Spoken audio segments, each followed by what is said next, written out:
रहेगा। स्वागत है आपका ब्रेक के बाद। अब सीधे चलेंगे गिरिडीह, जहां हमारे संवाददाता अरविंद के साथ रविंदर राय जुड़े हैं लाइव हमारे साथ। सीधे गिरिडीह चलेंगे।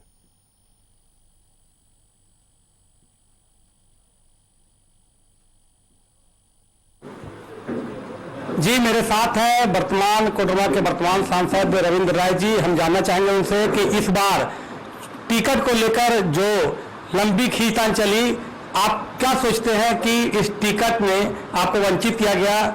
इसके पीछे क्या कारण हो सकता है? आपने क्षेत्र में अच्छा काम किया, बावजूद इसके आपको टिकट से वंचित किया गया, क्या मानते हैं इसे? कारण तो संगठन ने बताया नहीं, तो मैं ये मानता हूं कि एक प्रदेश नेतृत्व के द्वारा जो जानकारी दी जाती है, अब उसमें क्या जानकारी दी गई और केंद्रीय नेतृत्व ने अपना चुनावी रणनीति के तहत इस प्रकार के कुछ परिवर्तन करते हैं और उनके अधिकार क्षेत्र में है, उन्होंने परिवर्तन किया है। इसके बारे में मेरे से कोई बातचीत नहीं हुई है और न कोई कारण सामने आया है। मैं समझता हूं कि ये पार्टी के केंद्रीय नेतृत्व के अधिकार क्षेत्र की बात है और उसके तहत उन्होंने जहां जरूरी समझा परिवर्तन किया। अब आपकी क्या रणनीति होगी? आगे क्या कदम आप उठाएंगे? भारतीय जनता पार्टी के केंद्रीय नेतृत्व का जो निर्देश आएगा उसके अनुसार आगे जब कोई जिम्मेवारी मिलेगी उसके अनुसार काम करने की कोशिश करेंगे। और हम ये जरूर चाहेंगे कि एक मिशन के तहत इस देश को दिशा देने की कोशिश भाजपा में की जा रही है। भाजपा सिर्फ राजनीतिक पार्टी के नाते जीतती है ऐसा भी नहीं है। भाजपा का एक बड़ा परिवार है, एक बड़े परिवार का हिस्सा है बीजेपी, और एक मिशन, एक सोच, एक दृष्टि है इस देश के बारे में। उसको हम स्थापित करना चाहते हैं, देश में पुनर्जीवित करना चाहते हैं। उस दिशा में हम काम करने की कोशिश कर रहे हैं। राजनीति और सत्ता कई बार उसमें एक महत्वपूर्ण भूमिका निभाए, हम इसकी अपेक्षा रखते हैं। लेकिन मैं ये मानता हूं कि सत्ता जो है वो समाज को प्रभावित जरूर करता है, लेकिन कोई अस्थायी प्रभाव उसकी नहीं होती है। समाज राजनीति और सत्ता का निर्धारण करता है। तो भारतीय जनता पार्टी उसी एक मिशन के तहत भारतीय जनता पार्टी को भी काम में लगाया गया है और उस मिशन को पूरा करने की कोशिश हम जरूर करेंगे। ऐसा कहा जा रहा है कि झारखंड में खेमेबाजी का शिकार प्रोफेसर रविंद्र राय जी हो गए हैं, आपको क्या लगता है? देखिए, ये सब अभी चुनाव के माहौल में इन सब प्रश्नों का उत्तर नहीं दिया जा सकता है। हर सफाई के कई अर्थ निकलेंगे और इसलिए मैं अभी इन मुद्दों पर बात करना उचित नहीं समझता हूं, क्योंकि अभी कुछ भी बातें होगी तो उसके कई अर्थ निकाले जाएंगे। उसके नकारात्मक अर्थ भी निकाले जा सकते हैं, सकारात्मक अर्थ भी निकाले जा सकते हैं। हमारे पार्टी के अंदर भी और पार्टी के बाहर भी हमारे विरोधी दल भी उसके तरह तरह के अर्थ निकाल सकते हैं। इसलिए अभी इस विषय पर मैंने ये सोचा है कि 23 तारीख तक मौन रहना ही उचित होगा। और राजनीतिक क्षेत्र में खेमेबाजी होती है और क्या घटनाक्रम है क्या नहीं है, मैं समझता हूं कि अभी इसके लिए हमारे मुख्यमंत्री जी और प्रदेश अध्यक्ष जी ये लोग बोलने के लिए अधिकृत हैं। लेकिन एक बात मैं जरूर कहना चाहूंगा कि पिछले दिनों प्रदेश अध्यक्ष ने एक विषय रखा था, आप जैसे पत्रकार मित्रों ने उनको बुलवाने की कोशिश की और बुलवाया, और मुझे लगा कि उनको शायद कोई दृष्टि नहीं थी और कोई जवाब सूझा नहीं, तो उन्होंने रिपोर्ट कार्ड के बारे में कुछ बोला। तो वो एक गैर जिम्मेदाराना वक्तव्य था उनका। प्रदेश अध्यक्ष के नाते उसको बिना सिर पैर की बात नहीं बोलनी चाहिए और उनको ये अपना वक्तव्य वापस लेना चाहिए, क्योंकि आज भी उसके प्रश्न विरोधी दल भी उठा सकते हैं। अभी हमारे सुनील सिंह जी चतरा में चुनाव लड़ रहे हैं और विरोधियों के उन मुद्दों पर वो शिकार हो सकते हैं। तो ये काम अच्छा नहीं किया उन्होंने। प्रदेश अध्यक्ष सारे मामले केंद्रीय नेतृत्व के पास हैं और केंद्रीय नेतृत्व उसके लिए अधिकृत थे, उनके हाथ में कुछ था नहीं, फिर भी उन्होंने जिस प्रकार वक्तव्य दिया वो दुर्भाग्यपूर्ण था। कार्यकर्ता हो या आपके आपको रोकना चाहेंगे यहाँ, आप हमारी तरफ से एक सवाल ले ले रविंद्र राय के लिए। रविंद्र राय ने खेमेबाजी के बारे में कहा है। मैंने जो घोषणा हुई उसका मैंने रविंद्र, स्वागत दो किया है। महत्वपूर्ण सवाल है अभी खेमेबाजी के बारे में। उन्होंने कहा कि राजनीतिक पार्टियों में खेमेबाजी होती है, तो क्या वो इसका शिकार हुए हैं? जो गुटबाजी की बात उन्होंने की है, क्या वो उसका शिकार हुए? और दूसरी बात की पार्टी की बड़ी जिम्मेदारियों को उन्होंने निभाया है, तो ऐसे में कौन सा फैक्टर ऐसा रहा, एज फैक्टर या रिपोर्ट कार्ड फैक्टर, कौन सा फैक्टर रहा कि पार्टी ने उनका टिकट काट दिया? ये दो सवालों के जवाब हम जानना चाहेंगे उनसे। शुरू में कहा है, भारतीय जनता पार्टी में मेरी राजनीतिक यात्रा जो है वो प्रारंभ से है और अनवरत चलती रहेगी। मैंने भाजपा की सदस्यता कभी छोड़ी ही नहीं। हम दूसरी पार्टी के बारे में जानते भी नहीं। एक घटनाक्रम था जब भाजपा परिवार के कुछ लोग गुस्से में आकर कहीं और चले गए, तो उनको मैंने कोशिश किया था कि वो जगह पर आ जाएं, नहीं आए। मैंने उसके लिए 2-2.5 साल प्रयत्न भी किया था। अब जो नहीं आए नहीं आए, लेकिन वो हमारी संगठन निष्ठा का एक ऐसा अध्याय है जो कुछ लोग जानते हैं, जो संगठन चलाते हैं, वो सामान्य आदमी की समझ से परे था। आपने पार्टी में कई ऊंचे ओहदे तक अपना दायित्व को निभाया, प्रदेश अध्यक्ष के दायित्व को निभाया। आपने 12 सीट पिछले अपने प्रदेश अध्यक्ष के कार्यकाल में 12 सीट दिलाई, फिर भी आपको टिकट से वंचित करना कहीं ना कहीं लोगों को खल रहा है। आपको क्या लगता है? अरे बार बार टिकट की चर्चा करके क्यों दुखी कर रहे हो भाई मेरे को?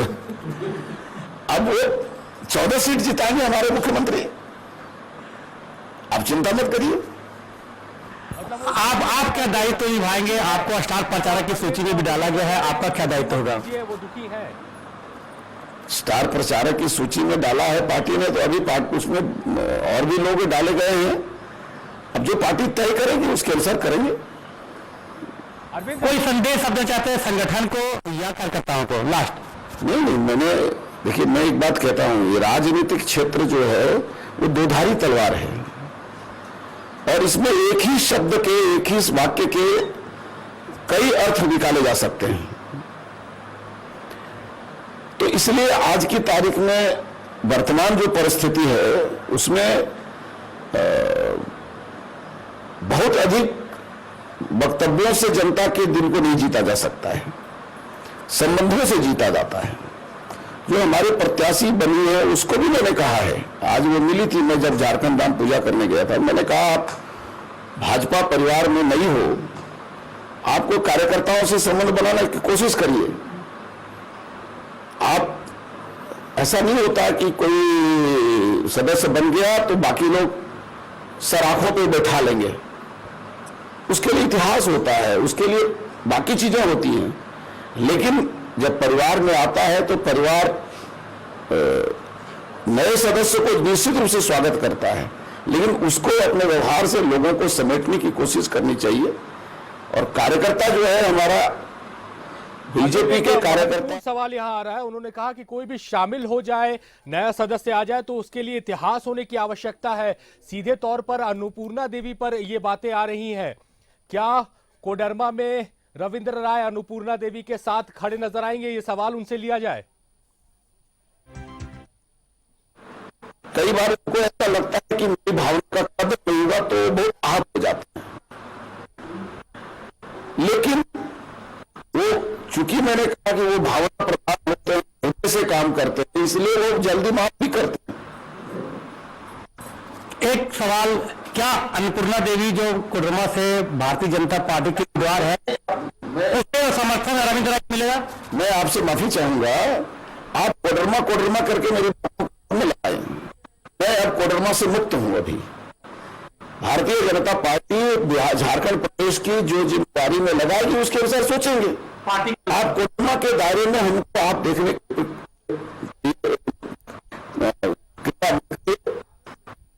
जनता यहाँ के कार्यकर्ताओं से मेरा घरेलू संबंध है, पार्टी का संबंध बनता है लेकिन वो घरेलू संबंध बन जाता है। तो यहाँ के तमाम कार्यकर्ताओं के साथ मेरे पारिवारिक रिश्ते हो गए, तो मैं हर सुख दुख भी उनके सुख दुख का साथी हूँ। कई बार कार्यकर्ता हमसे पूछते हैं, बात करते हैं, झगड़ा करते हैं,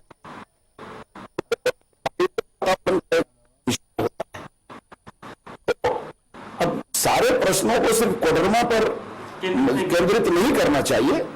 भारतीय जनता पार्टी एक मिशन के तहत, मैंने बराबर आपको बार बार कहा कि वो मिशन के तहत चल रही है और पूरे देश में चल रही है, उसी का एक हिस्सा कोडरमा होगा। तो ये थे वर्तमान सांसद डॉक्टर रविंद्र कुमार राय जी। इनका साफ कहना है कि भाजपा एक मिशन के तहत चल रही है और इस मिशन को पूरा करने में पार्टी जो जवाबदेही देगी उसे वे पूरा करेंगे। कैमरा निशान के साथ अरविंद, एक महत्वपूर्ण सवाल है कि आपने जो बातचीत की उसमें उन्होंने कहा कि इतिहास होना जरूरी है। कोई नया सदस्य अगर जुड़ता है तो उसका स्वागत किया जाता है, मगर इतिहास होना जरूरी है। सीधे तौर पर ये अन्नपूर्णा देवी के लिए उन्होंने बात कही और इस सवाल से वो बचते भी नजर आ रहे हैं। क्यों बच रहे हैं वो इस सवालों से?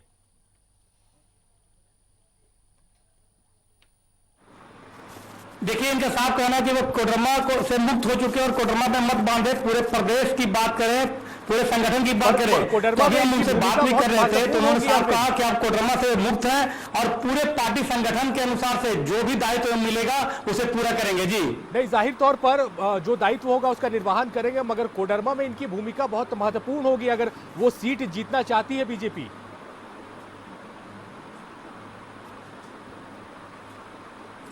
जी, इनकी भूमिका तो पूरे प्रदेश में महत्वपूर्ण है। इनका जहां तक कहना है कोडरमा के कार्यकर्ता इनका पारिवारिक हिस्सा है। हम जानना चाहेंगे कोडरमा की जवाबदेही से मुक्त नहीं हो सकते हैं। कोडरमा आपका क्षेत्र है और क्या जवाबदेही आपकी होगी? मेरे संगठन के अंदर है। मैं आप हर एक प्रश्न उम्मीदवारी के साथ प्रेस के मित्र लोग न जोड़ें और नया कैंडिडेट पुराने कैंडिडेट के साथ नहीं। आप यदि सिर्फ कोडरमा की चर्चा करेंगे तो मैं समझता हूं इसमें कोई प्रश्न नहीं निकलता है। मैं जो भी कैंडिडेट आया है उसका मैंने स्वागत किया है। ठीक है, कोडरमा नहीं, अरविंद गिरिडीह के बारे में उनसे बात कीजिए। क्या गिरिडीह में वो जाएंगे समर्थन में?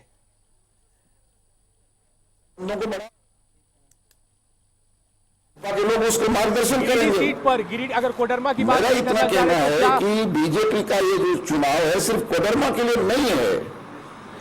ये चुनाव की जिम्मेदारी पूरे देश में निभाई जा रही है और पूरे झारखंड के लिए चुनौती है।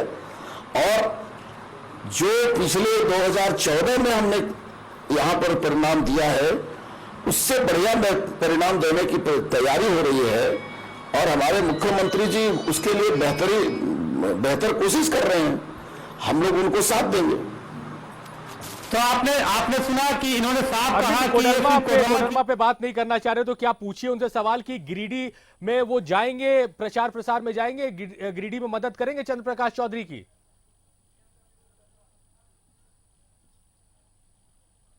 गिरिडीह में भी चंद्र प्रकाश चौधरी जी आईएसएफ के उम्मीदवार हैं और आप गठबंधन के तहत है। क्या लगता है कि उनको मदद की जरूरत है भाजपा की? तो आप चूंकि बड़े नेता हैं तो उनके मदद के लिए आप क्या कदम बढ़ाएंगे? अभी तक उन्होंने मेरे से संपर्क नहीं किया है और जो मेरे संगठन के नाते गठबंधन को जो जरूरत पड़ेगी तो संगठन जो बताएगा उसके अनुसार सोचेंगे, उसके आगे बढ़ेंगे। लेकिन जो चुनाव लड़ता है जिम्मेदारी उसकी बढ़ती है क्योंकि लोग, जनता और कार्यकर्ता उसकी तरफ देखता है।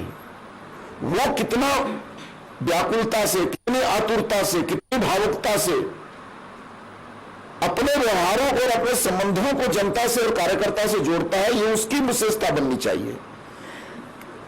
सिर्फ ये कह देने से किसी पार्टी का उम्मीदवार हो गया, सिर्फ ये कह देने से यदि ऐसा होता तो हम लोग तो कहते हैं मोदी जी के नाम पर चुनाव मांग रहे हैं, लेकिन फिर भी चुनाव में हम लोग कैंडिडेट के लिए इतना क्यों सोचते हैं?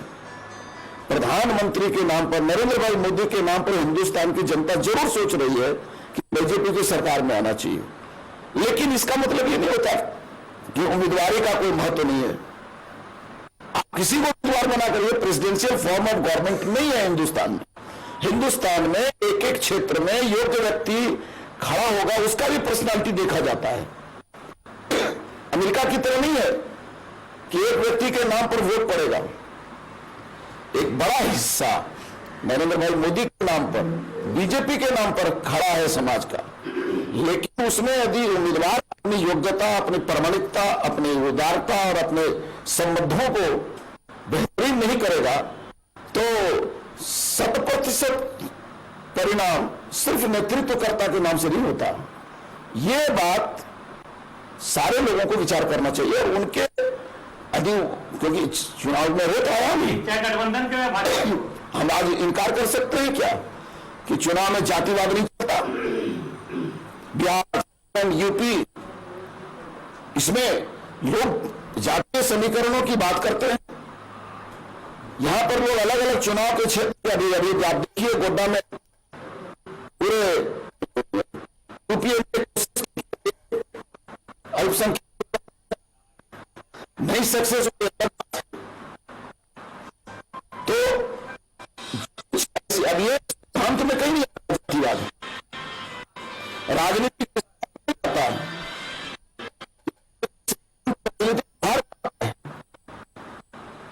सिद्धांत व्यवहार में आता है। जी, व्यवहार में आता है। तो आपने अभी सुना कि चंद्रप्रकाश चौधरी जो आजसू के टिकट पर चुनाव लड़ रहे हैं, वे उन्होंने जाहिर तौर पर अरविंद एक सवाल और उनसे पूछिए कि 3 लोगों का टिकट कटा है, रामटहल चौधरी, रविंद्र राय और रविंद्र पांडे। सबसे मुखर होकर अपनी बातें रख रहे हैं रामटहल चौधरी। रविंद्र राय भी नाराज है मगर दबी जुबान बात कह रहे हैं। वो क्या रामटहल चौधरी की तरह मुखर होकर अपने दर्द को कम से कम तो सामने रखे?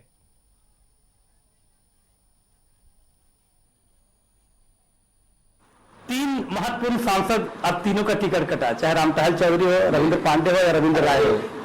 आपको क्या लगता है? उन्होंने, रामटहल चौधरी ने अपनी बात को पूरे खुल कर रखा है, आपके मन में क्या विचार है? मैं इतना बात खुल के बोला हूं आपको। रामटहल जी ने जो विषय रखा है, उनका कहना है कि हम चुनाव लड़ना चाहते थे, नहीं माना पार्टी ने। अब वो पार्टी कोशिश कर रही है कि वो पार्टी के साथ रहें। समय बताएगा कि वो रहेंगे कि नहीं रहेंगे। तो रविंद्र, आप चुनाव मैदान में तो नहीं आने वाले चाहते थे अरविंद? ये आप प्रश्न पूछ के मुझे जलील क्यों कर रहे हो?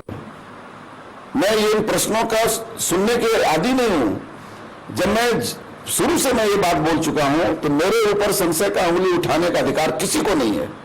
एक बात और बोली जा रही थी कि जेडीएम को लाभ मिलेगा, ये आपके नहीं आने से जेडीएम को लाभ मिलेगा, भाजपा कमजोर होगी, इसमें आपको क्या कहना है? अभी मैंने क्षेत्र की समीक्षा नहीं की है। अलग अलग कैंडिडेट का सामाजिक परिवेश होता है, उसको कोई रोक नहीं सकता। लेकिन कोडरमा पर क्या प्रभाव पड़ेगा, नहीं प्रभाव पड़ेगा, अभी नॉमिनेशन नहीं हुआ है। कौन कौन को पड़ेगा? क्या मैं किसी जात में जन्म लिया और उस जात में अकेला नहीं हूं? मेरे संबंधी हैं, मेरे निकट हैं, मैं सम्मान करता हूं। तिलकधारी सिंह हमारे साथ चुनाव लड़ते थे। आज तिलकधारी बाबू ठीक है, यूपीएम में है। कब कौन कहां से आ जाए, हमारे बहुत छोटे मित्र की तरह और छोटे भाई की तरह विष्णु भैया थे, वो भी एक बार आ गए थे। तो अभी तो नॉमिनेशन शुरू नहीं हुआ है। यहां कितने उम्मीदवार आएंगे? कल अभी पार्टियां बाकी हैं। कोई हाथी की मस्त चाल में चलने की कोशिश कर रहा है, कोई साइकिल चलाना चाहता है।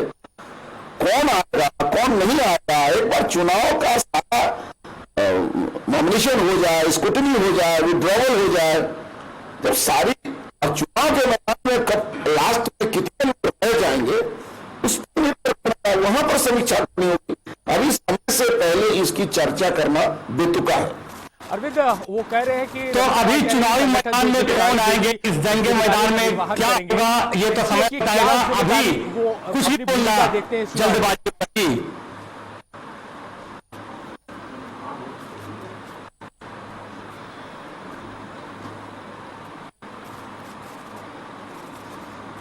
अरविंद, भूमिका के बारे में उनसे बात कीजिए कि क्या भूमिका देख रहे हैं इस चुनाव में अपनी।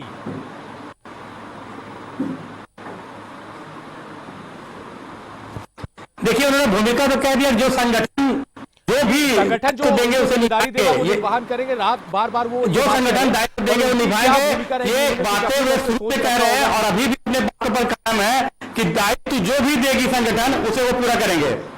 जी, जाहिर तौर पर अरविंद, ये बातें हमने सुनी है, मगर उनकी क्या भूमिका होगी? खुद से उन्होंने आकलन किया होगा कि मैं पार्टी को इधर से मजबूत कर सकता हूं, मेरी ये भूमिका होगी तो पार्टी को इसका फायदा पहुंचेगा, ऐसी कुछ सोच उन्होंने रखी होगी।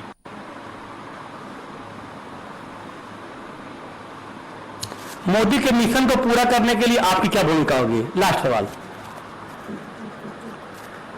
मेरा सर्वस्व इच्छावर है मोदी के मिशन को पूरा करने के लिए। मोदी जी का यदि आदेश आया तो जो जिस लायक समझेंगे वो करेंगे। मोदी जी की बातों को, मोदी जी को, और मोदी नहीं, भारतीय जनता पार्टी को, भारतीय जनता पार्टी है तो मोदी भी है, अटल जी भी थे, कोई और भी थे। भाजपा के संस्कारों से मोदी पैदा होते हैं और लोग पैदा होते हैं। आज मोदी जी हमारा नेतृत्व कर रहे हैं, निसंदेह एक बेमिसाल लेता है, लेकिन ये भाजपा का मिशन है।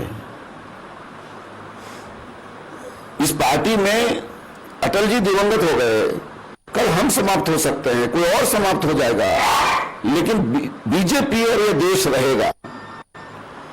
और उसके तहत हम अपने ये जो सामान्य तरीके से लोग नजरिया रहता है, टिकट मिला तो नेता भाग जाएगा, ठीक है, मुझे कष्ट नहीं हुआ, ऐसा मैं नहीं मानता। यदि मैं कहूंगा तो जनता के सामने झूठ बोलूंगा, हुआ कष्ट, मैं इससे इनकार नहीं कर सकता। लेकिन बीजेपी के संस्कारों के कारण उस कष्ट को सहने की मुझको ताकत है।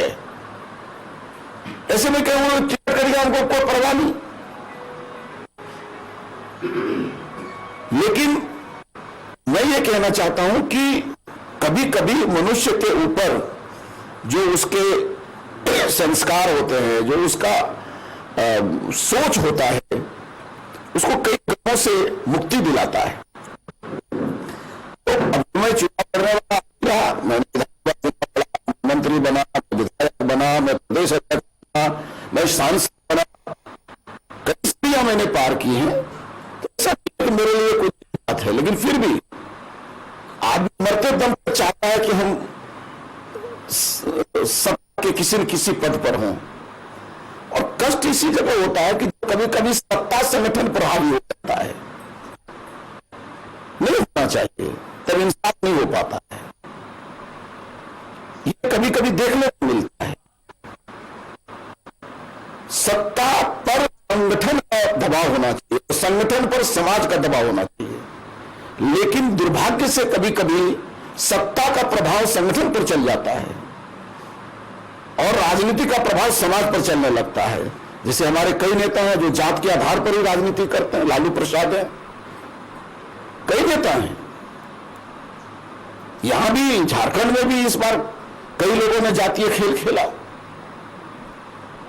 झारखंड में कम से कम जातिवाद का संस्कार बिहार और यूपी की तुलना में कम। एक सवाल बन रहा है कि क्या टिकट बंटवारे में सत्ता संगठन पर भारी पड़ गई? लोग, ये दुर्भाग्य है हमारे झारखंड का। यहां जातिवाद की फीलिंग वैसी नहीं है, लेकिन आस पड़ोस से आती है और झारखंड को बर्बाद करने पर तुली रहती है। तो निश्चित तौर पर आपने जो बात कही कि इस बार टिकट बंटवारे में भी सत्ता संगठन पर हावी हो गया है, आपको क्या लगता है? आप मेरे ही विषयों से आप प्रश्न खोज रहे हैं। मित्रों में आप मेरे मित्रवत हैं, मैं आपसे इतना ही कहना चाहूंगा कि हम राजनीति में इसलिए हैं कि हम चाहते हैं कि एक बेहतर दृष्टि समाज में जाए, लेकिन कुछ जब सभी घरों में प्रदूषण फैला हुआ है तो कुछ प्रदूषण मेरे यहां भी आएगा, चाहे वो जितना वृक्ष लगा लें। तो हो सकता है कुछ प्रदूषण हमारे यहां भी घुस गया हो, लेकिन समय पर उसको ठीक करेंगे। आज मैं आपको इतना ही कह सकता हूं कि भारतीय जनता पार्टी और उसके द्वारा लिया गया कार्यक्रम गरीब समर्थक है, देश की स्वाभिमान, देश की मान सम्मान के लिए जरूरी है और हमारी तरफ से कोशिश हुई है बीजेपी की तरफ से कि हम बेहतर करें। उसमें से कई चूक हो सकती है। जैसे मैं आपको बोला कि आप कोई कह दे कि किसी को चुनाव लड़ने वाला नेता है, उसको नहीं मिला तो उसको दुख नहीं हुआ, ऐसा नहीं होता है।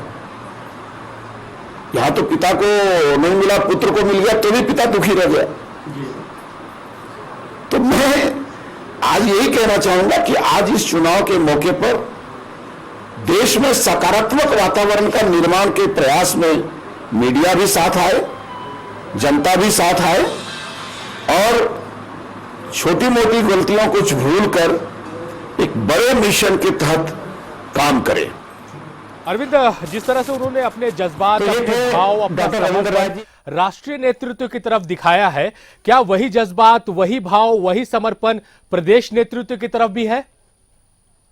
हैं वो दूर होगी और उनका साफ कहना है कि जो संगठन का मिशन है उसे सफल करने में वे अपना महत्वपूर्ण योगदान जारी रखेंगे।